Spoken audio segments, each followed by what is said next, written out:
importancia. ¿Qué más da? Si Dios lo es todo, ¿qué más? No, un momento. Dios hace salir el sol sobre buenos y malos. Entonces, ¿qué más dará que seamos buenos o malos? Hombre, no saques esa conclusión de ahí. Precisamente porque Dios ama incondicionalmente, se espera de ti un amor incondicional. De lo contrario es que tú estás despreciando y rechazando ese amor incondicional de Dios.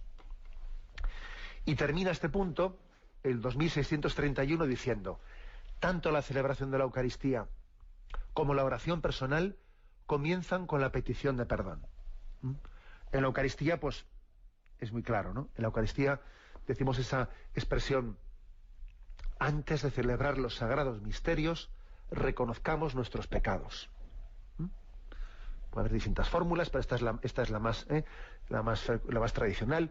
Antes de celebrar los sagrados misterios, reconozcamos nuestros pecados.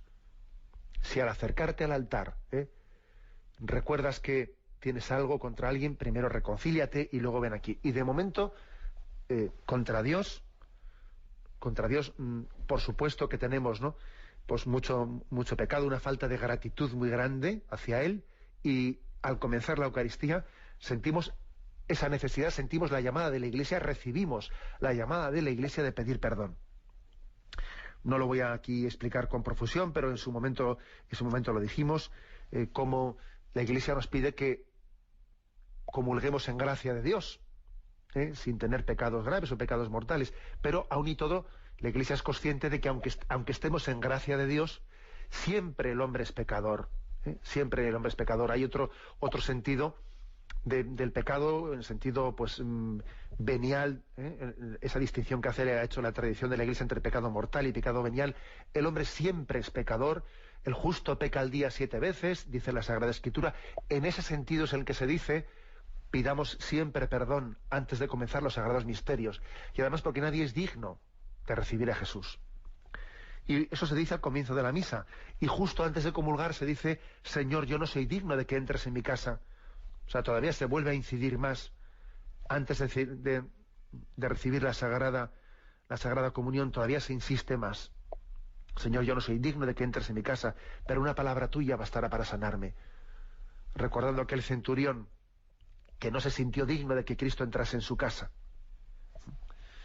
Bueno, por lo tanto, en la celebración eucarística. Y dice también en la oración personal.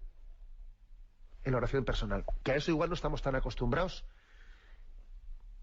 No estamos tan acostumbrados que iniciemos la oración personal con una petición de perdón. Por ejemplo, el Santo Rosario, cuando lo rezamos, generalmente suele ser precedido del Señor mío Jesucristo.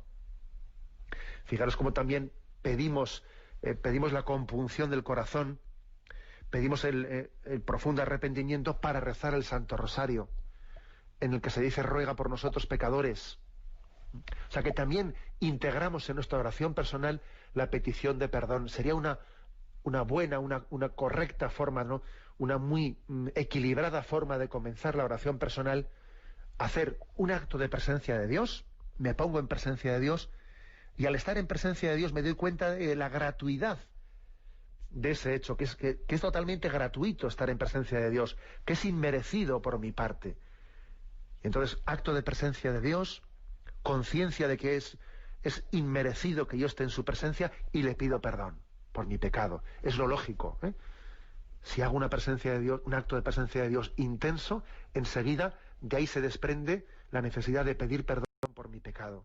Bien, lo dejamos aquí. Hoy hemos comentado el punto 2631 del Catecismo. Me despido con la bendición de Dios Todopoderoso, Padre, Hijo y Espíritu Santo. Alabado sea Jesucristo.